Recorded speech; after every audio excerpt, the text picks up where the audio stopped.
Yes, hello, I'm Rob DeBank, promoter, club DJ, Radio 1 DJ, festival promoter extraordinaire. I'm also on the panel of experts of the Smirnoff Creative Grants, looking for people like you, yes you, anyone really who's got a great idea, and we give you some money and bring your project to life.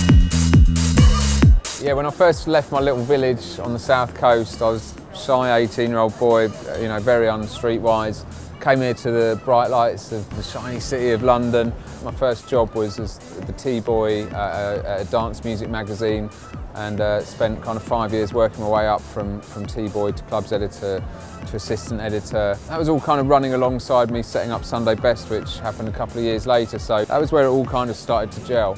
Sunday Best, the label, started in '97. The kind of initial concept was actually that people that came to the club could take away a CD, could buy a sort of collection of the music that was played there. And at that time no one was either doing kind of bar culture kind of clubbing, which Sunday Best kind of helped spawn, or kind of compilation CDs. So I thought, right, why don't I try and stick one of those together? I knew a couple of people that had a little record label, and sort of said to him, you know, how about I do a compilation on the label? He said, yeah, well, you know, why don't you do your own little label? So obviously took the name of the club, Sunday Best. Now, you know, in 2009, then, you know, we're actually in profit, you know, we're selling a good amount of records, we're selling records all around the world, and it's kind of like a good, successful indie label.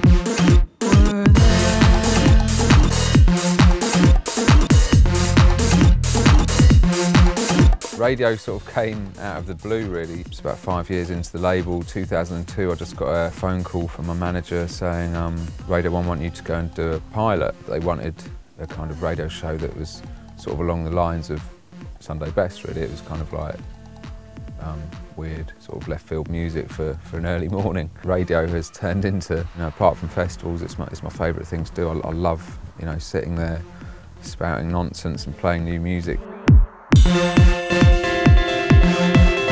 Festival, crikey.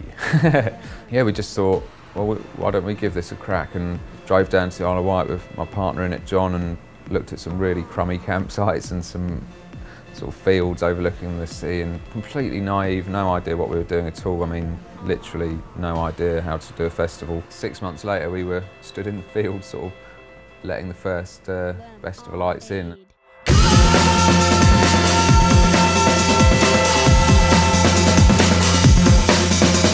Yeah, it started off, you know, literally 3 men and a dog. It'll be 15 years of Sunday Best parties next year. Sunday Best as the club has been the thing that's anchored us all together, and, you know, I'm sort of proud that we've built our thing through our own work, and no one ever gave us anything. If it had been there, and if someone had offered it to me and I could have done things differently, I think it would have happened quicker. Because if someone gets hold of one of these grants through their brilliant ideas, then they can book a Too Many DJs, or a, you know, Errol Olken, or an Annie Mac, or, you know, Rusko, whatever style of music it is, and they can actually make that night happen, which is the vital thing, really. You know, you've got to start with a kind of slightly devil-may-care attitude and just sort of get stuck in. So that's me, Rob DeBank, signing off and saying, how would you spend your 5K?